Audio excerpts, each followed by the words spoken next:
Delhi high court ने 2 करोड़ के धोखाधड़ी के केस को रद्द कर दिया। अब इसमें क्या खास बात है? खास बात यह है कि जिस व्यक्ति ने अधिक लाभ के लालच में पैसा इन्वेस्ट किया था उसी को मुख्य दोषी माना गया है, और जिसने ये स्कीम चलाई थी कि अधिक ब्याज पे पैसा दिया जाए उसके खिलाफ कोई कार्रवाई नहीं की गई है। दिल्ली हाईकोर्ट ने यह कहा कि अधिक पैसा कमाने की लालच में जानते बूझते हुए लोग निवेश करते हैं और उनको जोखिम भी पता होता है, और अगर अधिक जोखिम लोगे लालच के अंदर में तो भुगतान भी तुम्हें ही करना होगा।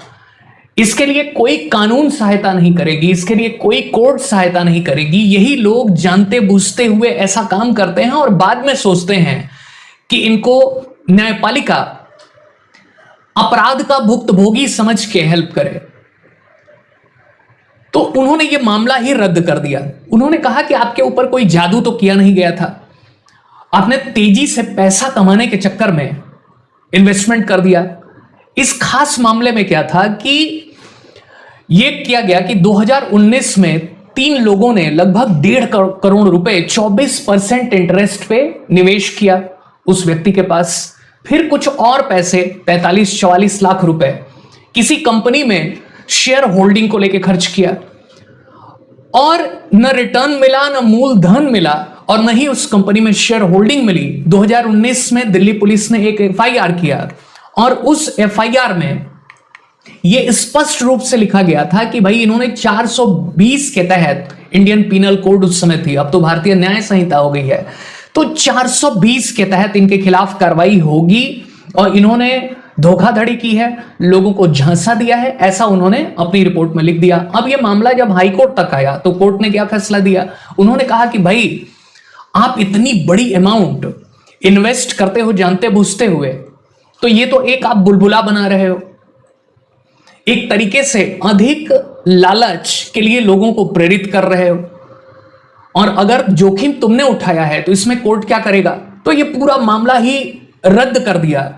अब इसके बड़े दूरगामी परिणाम है। भारत में बहुत सारी इस तरीके की स्कीम्स चलती हैं और लाखों करोड़ रुपए डूब चुके हैं इस तरीके की झांसे वाली स्कीम में, और मोस्टली आम लोगों का धन होता है। तो आखिर कोर्ट ने यह निर्णय क्यों लिया और इस तरीके की सख्त टिप्पणी क्यों की कि जो निवेशक है वही जिम्मेदार है, न कि उसको झांसा देने वाला? इसको लेकर अभी सवाल भी खड़े हो सकते हैं। हो सकता है यह मसला सुप्रीम कोर्ट तक भी जाए, क्योंकि आगे जो भी इस तरीके के मसले आएंगे तो इसको कहीं एक नजीर ना बना दिया जाए, कहीं इसको एक आधार ना बना दिया जाए, और इसी के आधार पर फैसला न देने लग जाए कोर्ट, और फिर इससे क्या होगा कि आम जनता का जो निवेश है वो लगातार डूबना शुरू हो जाएगा।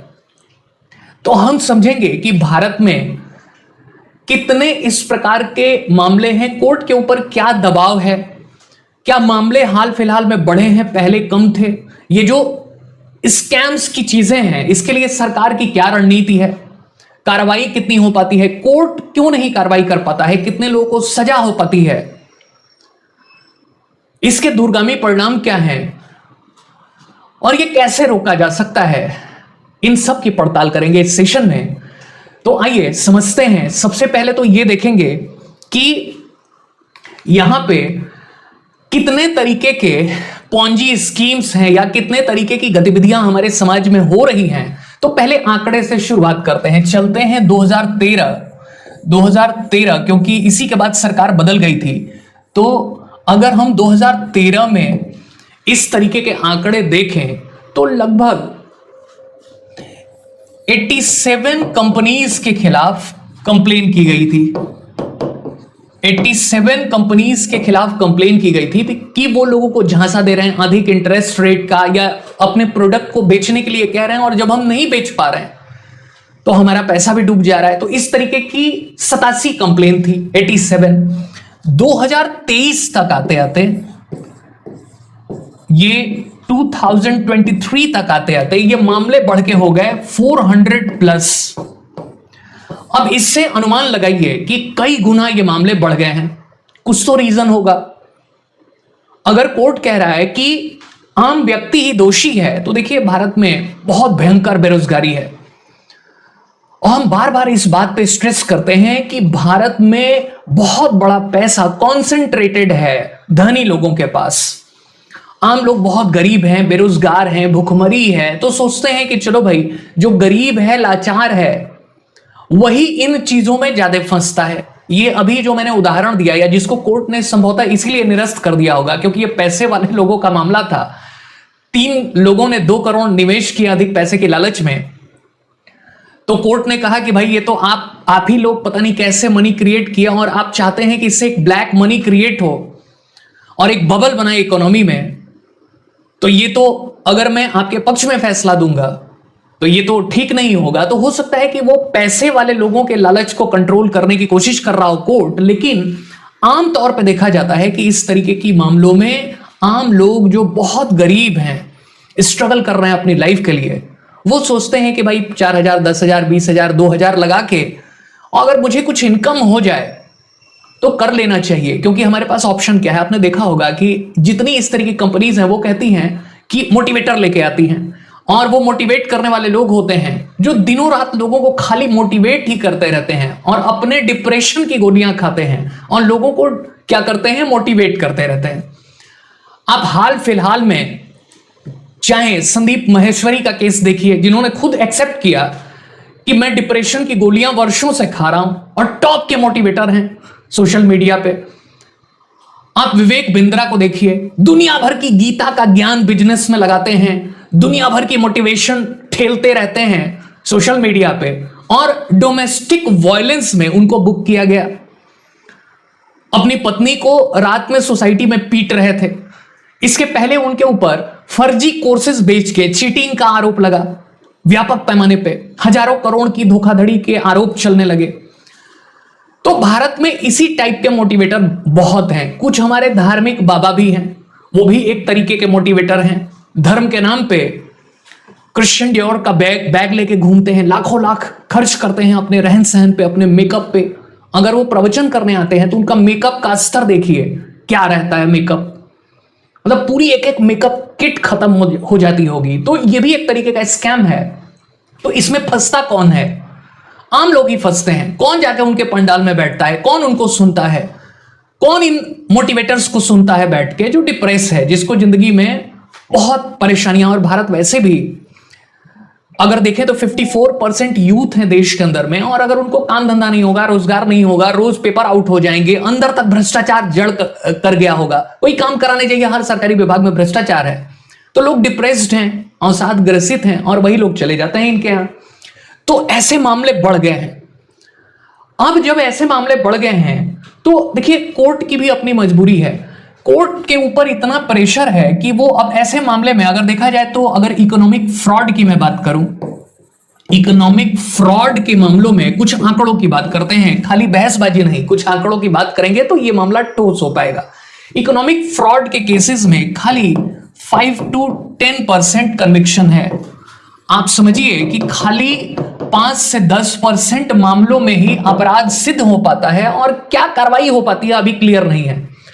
और अगर वो देखा जाए तो इससे भी, अगर मान लीजिए इंटरेस्ट पे किसी ने आपसे कहा कि मैं 40% इंटरेस्ट दूंगा, और अगर उसने पैसा ले लिया, तो ऐसे धोखाधड़ी के मामलों में तो 1-2% ही होगा।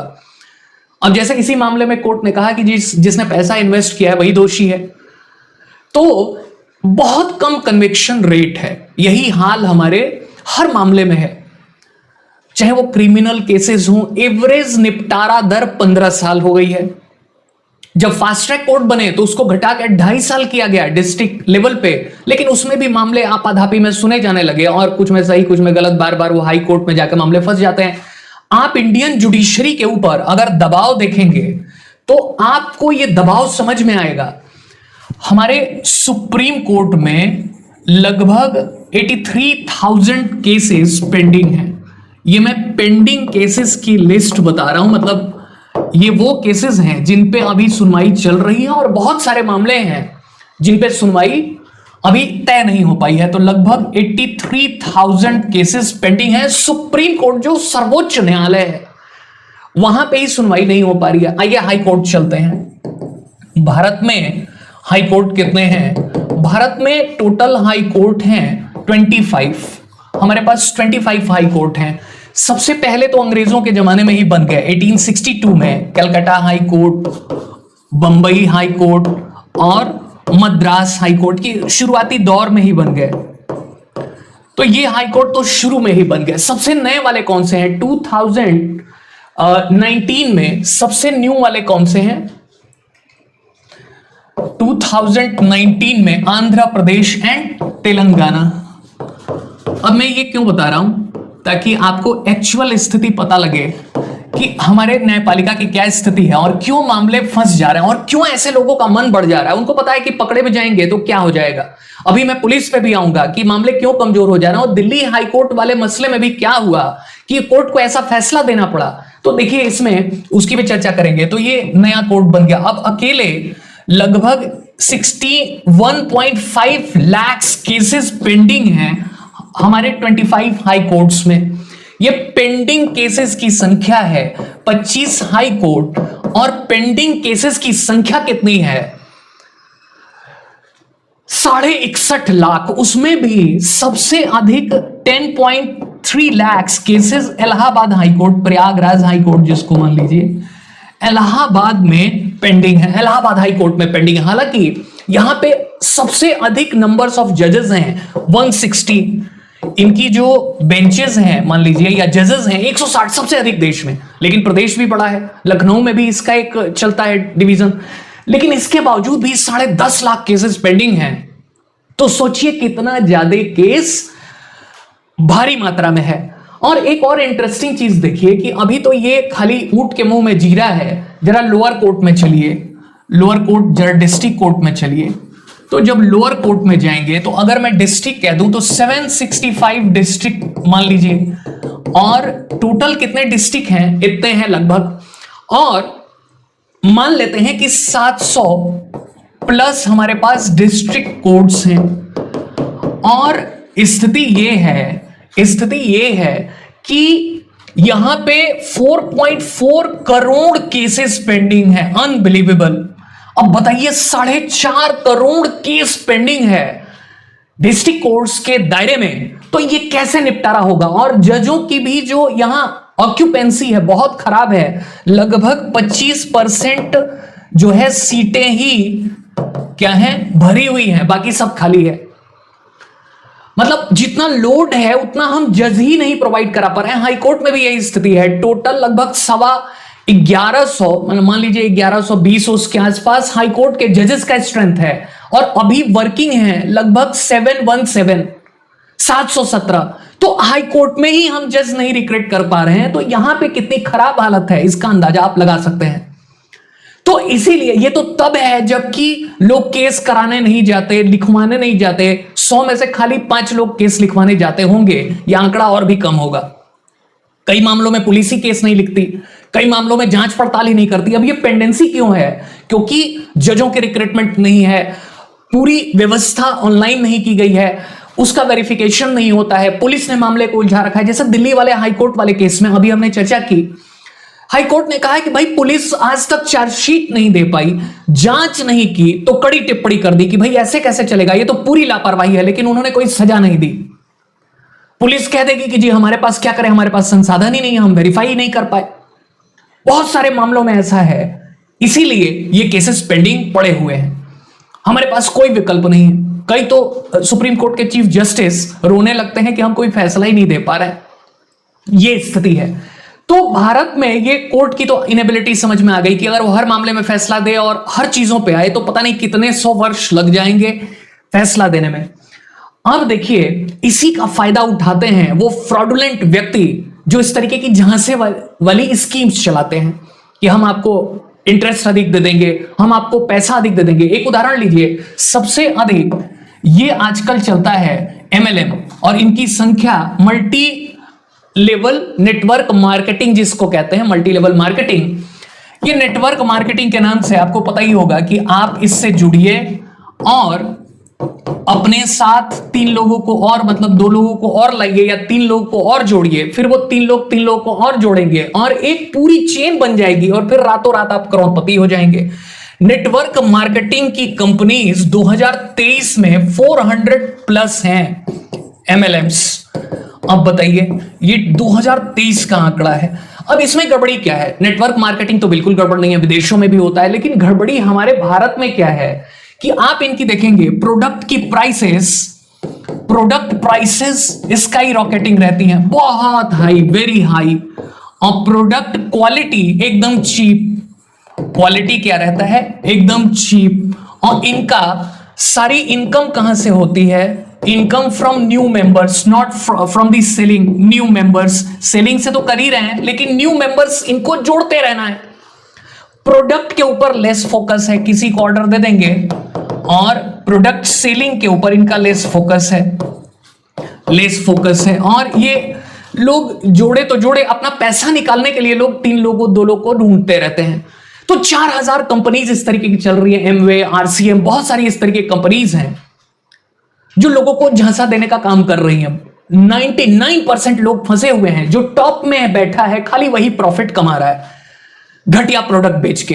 अब इसमें नुकसान क्या है भाई? आप जब किराने की दुकान पे जाते हैं, आप किसी स्टोर में जाते हैं, तो वहां पे आप चूज कर सकते हैं, कंपेयर कर सकते हैं प्राइसेस। यहां लोग मजबूरी में खरीदते हैं। इन्होंने अपने स्टोर खोल लिए हैं और मजबूरी में लोग जाते हैं और महंगी प्राइस पे खरीद के लाते हैं, क्योंकि वो कहते हैं कि आपको पॉइंट्स मिलेगा और इसी से आपको इनकम होगी भविष्य में। और मोटिवेटर्स बुला के लाते हैं जानबूझ के। अब सोशल मीडिया पूरा भरा हुआ है, आप देखिए जरा कि क्या स्थिति है कि हमेशा कार खरीद लिया, बाइक खरीद लिया, कोट टाइप पहने रहेंगे। अब तो लोग मीम्स बनाने लगे हैं कि भैया नेटवर्क मार्केटिंग वालों को हम कोट पैंट किराए पे देते हैं, शूज किराए पे देते हैं। ये हालत हो रखी है। और एक बड़ा फेमस कॉमेडियन अभी अभी हो गए हैं जिनको उत्तम केवट, ये तो पूरा नेटवर्क मार्केटिंग पे ही उन्होंने काफी सारी वीडियोस बनाई हुई हैं। तो बुरी हालत है। सब करोड़ों की बात करते हैं, सब मर्सिडीज की बात करते हैं। उनको पता है कि जिसके जेब में 50 रुपए भी नहीं है, उससे अगर 5000 निकलवाना है तो उसको मर्सिडीज, विदेश यात्रा, क्रूज की बात करनी होगी। ये एक बहुत बड़ा भयंकर फ्रॉड है। और ये सरकार की जो पॉलिसीज है उसके अकॉर्डिंग कर लेते हैं, अपना प्रोडक्ट दिखा देते हैं, जबकि इनका प्रोडक्ट की क्वालिटी और प्रोडक्ट की सेलिंग, इनको हिंदुस्तान यूनिलीवर से मुकाबला नहीं करना है, इनको पतंजलि से मुकाबला नहीं करना है, क्योंकि वो तो प्रोडक्ट बेच रहे हैं। इनको मुकाबला करना है कि नए मेंबर्स ढूंढ के लाओ, नए बकरे, नए मुर्गे। तो एमएलएम की स्थिति है। तो एक तो फ्रॉड ये है, एक होता है पिरामिड स्कीम। अब पिरामिड स्कीम क्या है? इसमें एक पिरामिड वही है, मतलब जो एमएलएम वाले यूज करते हैं, लेकिन इसमें क्या है कि खाली पैसा लेते हैं। एक जगह पैसा लेंगे, दूसरी जगह ट्रांसफर कर देंगे। मेरे से 100 रुपए लिया, फिर दूसरे वाले को 10 रुपए दिया, तीसरे वाले को 10 रुपए दिया, और सबसे 100 रुपए लेते रहेंगे। पिरामिड क्या होगा? एक व्यक्ति यहां आया ए, इसने अपने साथ 3 व्यक्तियों को जोड़ा, बी सी डी, और फिर ये डी भी 3-3 व्यक्तियों को जोड़ते जाएंगे। और जिस व्यक्ति जो सबसे टॉप पे बैठा होगा, वही इस पिरामिड में क्या होगा?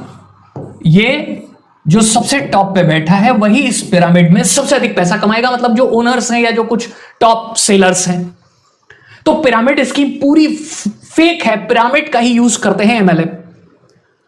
तो भारत में तो बैन है, लेकिन इसका फायदा उठा लेते हैं। 1978 में एक एक्ट पास किया गया था, और ये एक्ट वही है, मनी सर्कुलेशन बैनिंग एक्ट। ये बैन कर दिया गया, मनी सर्कुलेशन बैनिंग एक्ट है, इसको बैन कर दिया गया कि चलो। लेकिन इससे क्या फर्क पड़ गया? कुछ नहीं। इसी के अकॉर्डिंग वो बना लेते हैं कि भाई हम पैसे वाला नहीं खोलेंगे और हम प्रोडक्ट बेच लेते हैं। प्रोडक्ट घटिया सामान लेके वो आपको चावल दाल ये सब नहीं देंगे। वो खाली यही सब साबुन, सर्फ और सारी घटिया प्रोडक्ट अधिक कीमतों पे, जो बाजार में 10 रुपए का है वो 20 रुपए का बेचेंगे। तो और एक और 2019 में इन्होंने कानून बनाया था कि अनरेगुलेटेड डिपॉजिट एक्ट, कि बिना आप अनुमति लिए कोई पैसा जमा नहीं कराएंगे। लेकिन फिर भी इसको वो लोग क्या करते हैं, लॉज को बाईपास कर जाते हैं और कोई फर्क नहीं पड़ता। इसके बावजूद भी 4000 से अधिक कंपनियां चल रही है। तो एक तो एमएलएम वाला फ्रॉड आपको दिख रहा है। फर्स्ट वन इज एमएलएम, मैंने बताया कि ये वाला फ्रॉड दिख रहा है। दूसरा है, अभी हमने इंटरेस्ट रेट की बात की, तो high yielding investment programs, high yielding investment program मतलब अधिक रिटर्न देना। मैक्सिमम रिटर्न की बातें होंगी, 40%, 50%। जो हाई कोर्ट वाला अभी दिल्ली वाला मसला बताया कि आपको 24% देंगे, दे दो 1.5 करोड़ रुपए। तो एक ये भी प्रोग्राम चलता है, HYIP, high yielding investment program. अभी हमने बात की कि एक होता है कि एडवांस फी, पहले ही आपसे कह देंगे कि कोई प्रोग्राम में कि आप एडवांस फी दे दो और हम आपको इसके बदले बहुत सारा प्रॉफिट देंगे, और उसमें लोग फंस जाते हैं 100, 50, 200। एक बार फोन के लिए खूब सारा लोगों ने पेमेंट दे दिया, 200 रुपए की एडवांस। भारत का सबसे बड़ा स्कैम था ये, अभी जब ये हमारे पास मॉडर्न मोबाइल्स नहीं थे तब। तो एडवांस फी स्कैम। इसके अलावा होता है पंपिंग एंड डंपिंग, ये शेयर मार्केट में भी होता है, पंपिंग एंड डंपिंग, कि ये भी एक तरीके का स्कैम है कि कोई भी शेयर, कोई भी क्रिप्टो मार्केट के अंदर में भी होता है कि किसी क्रिप्टो कॉइन को या शेयर मार्केट के अंदर किसी अर्जी फर्जी शेल कंपनी को अचानक से उसकी प्राइसेस बढ़ा देंगे, और जब सब लोग, आम लोग खरीदने लगेंगे तो उसको गिरा देंगे। कितने लोग जी टीवी पे बैठ के आते थे, कितने लोग टीवियों पे बैठ के शेयर का ज्ञान देते हैं। आधे से अधिक चोर उचक्के हैं। सेबी ने कितनों के ऊपर बैन भी लगाया, लेकिन अब तो सेबी ही खुद रडार में आ गया है कि ऐसे लोग कैसे अनुमति पा रहे हैं। वो इन्वेस्टमेंट एडवाइजर बनके यूट्यूब पे बैठे हुए हैं, जगह जगह फर्जी कंपनियों का प्रचार कर रहे हैं। उनके ऊपर कोई कार्रवाई नहीं होनी चाहिए। मेरी तो सलाह है कि जितने क्रिप्टो और जितने ये share market experts social media पे घूम रहे हैं, इन सबको बंद करना चाहिए जेल के अंदर में।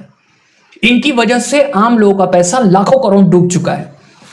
तो ये पैसा ले लेके और उसका प्रचार करते हैं और लॉस को एक तरीके से इवेट कर देते हैं, बच जाते हैं। तो पंपिंग एंड डंपिंग वाला स्कैम है। इसके अलावा जैसा अभी मैंने बताया कि क्रिप्टो वाला भी फ्रॉड है, क्रिप्टो स्कैम। इसमें भी बहुत सारी कंपनियां जैसे वजीरेक्स या CoinDCX इस तरीके से हैं। अभी सूचना है कि CoinDCX का 340 करोड़ लूट लिया गया, वजीरेक्स का 1,500 करोड़ लूट लिया गया। आज की सूचना है कि बाइनेक्स एक कंपनी है, उसने जो है 90 करोड़ रुपए पाकिस्तान में फंड ट्रांसफर किया। अभी जो साइबर क्राइम के तहत पैसा आ रहा है, न्यूज आ रही है, वो उसको हम टेरर फंडिंग में यूज किया जा रहा है। तो क्रिप्टो भी एक बहुत बड़ा स्कैम दिख रहा है। हालांकि ऐसा नहीं पूरा क्रिप्टो स्कैम है, जो बड़ी वाली कॉइन है, बिटकॉइन या इथेरियम है, इस तरीके के हैं, वो ठीक है, उनका भविष्य है। उनकी तो ATMs भी आ गई है जगह जगह पे बिटकॉइन की। लेकिन जो उसी के नाम पे छोटी छोटी ये सब कॉइन्स खुले हुए हैं, वो एक फ्रॉड के रूप में दिख रहा है। तो क्रिप्टो स्कैम दिख रहा है। इसके अलावा अगर देखा जाए तो लोगों को एक तरीके से पॉन्जी एक बड़ा स्कीम है, पॉन्जी स्कैम। अब ये क्या है भाई, पॉन्जी स्कैंडल कहते हैं। एक चार्ल्स पॉन्जी था, यहीं से ये सब फ्रॉड की शुरुआत हुई। ये अमेरिका का व्यक्ति था 1920 में, 1920 में, और इसने लोगों को झांसा दिया कि इंटरनेशनल स्टैंप खरीदो और उसको सस्ते दाम में खरीदो, महंगे दाम में बेच के प्रॉफिट कमाएंगे। लाखों करोड़ रुपए बटोर लिए और बाद में ये पूरा स्कैम निकल गया। तो इसीलिए इन सारे स्कैम्स को पॉन्जी स्कीम कहा जाता है, जहां पे आपसे पैसा लिया जाएगा झांसा देके और अधिक प्रॉफिट की गारंटी दी जाएगी। तो ये सारी स्कीम्स भारत में चल रही हैं और सफलतापूर्वक चल रही हैं। आम लोगों का धन लूटा जा रहा है और करेला नींद चढ़ा। साइबर क्राइम में लाखों करोड़ रुपए लोगों के और लूटे जा रहे हैं जब से हम डिजिटल इंडिया कैंपेन के तहत आ गए हैं। तो डिजिटल फ्रॉड तो नहीं रोक रहे हैं, लेकिन डिजिटल इंडिया का आह्वान कर रहे हैं। 2047 तक विकसित बने चाहे ना बने, 2047 तक भारत का पूरा पैसा यही सब फ्रॉड, क्रिप्टो, डिजिटल अरेस्ट और डिजिटल क्राइम में ही ना उड़ जाए, इस बात की पूरी संभावना है। तो ये जो स्थिति है भारत की, आप समझिए कि कितनी गंभीर स्थिति है। कोर्ट कुछ कर नहीं सकते हैं, पुलिस की इनेबिलिटी दिख रही है, सरकार खाली कानून बना देती है, कार्रवाई गायब है। Digital India, make in India, made in India, दुनिया भर की बातें होती हैं और कार्रवाई के नाम पे जीरो। कह देते हैं कि आप ही दोषी हैं क्योंकि आप ही ने सरकार चुना है, आप ही दोषी हैं क्योंकि आप ही ने बैंक में पैसा रखा है। आपके साथ अगर आपके बैंक का पैसा कोई गलत तरीके से उसको मिसयूज कर ले, डिजिटल क्राइम कर दे, तो बैंक कहती है कि हम आपको नहीं बताएंगे कि ये पैसा कहां से कहां ट्रांसफर हुआ है, ये तो सीक्रेसी लॉ के खिलाफ है। लाखों करोड़ रुपए लोगों के लूटे जा रहे हैं और बैंक कह रहा है कि तो सीक्रेसी लॉ है। चुनाव आयोग कह रहा है कि हम इसलिए डेटा नहीं देंगे क्योंकि ये तो इससे सीक्रेसी भंग हो जाएगी। कमाल चल रहा है इस देश में। हर जानकारी, आप समझिए कि डार्क वेब हम जो यूज करते हैं पूरा इंटरनेट, उसका 90% तो डीप वेब है। डीप वेब का मतलब ये हो गया कि ये जो सर्वर्स होते हैं, यूट्यूब का सर्वर, गूगल का सर्वर, बैंकिंग सर्वर, ये सब जो होते हैं, तो ये 90% हो गया। 7% अकेले डार्क वेब है, और 3% जो डार्क वेब को तो सर्च भी नहीं कर सकते गूगल पे और चैट जीपीटी पे, वो सर्च ही नहीं होगा। तो डार्क वेब हमारे जो दिखने वाला इंटरनेट है 3%, उसके दुगने से भी अधिक है।